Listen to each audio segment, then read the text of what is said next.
Produk anak bangsa.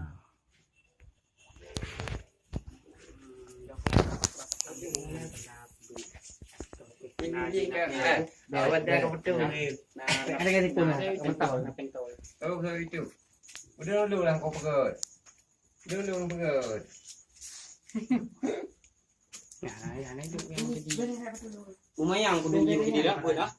Ha? Iman bok, buat bok. Ya jadi betul, jadi betul, hanya benar ni. Ni produk anak bangsa.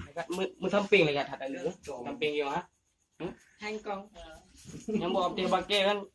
Menang gaji gede pun orang tu. Jadi. Mana mesnya? Benar ke begah? Yang ingin memesan silahkan hubungi. Apa begah bawa lagi mak DP aku belum. Aku pegah. Berapa minggu, berapa hari Bapak buat rumah ini? 2 hari. 2 hari ya. Berapa dana yang dikeluarkan untuk membuat ini? 1 juta. Oh, lebu saya kakak. Luar Betul biasa. ibu. Jangan dulu kira mau pipi. Yang dulu kan ah. Kasih, aku tu je.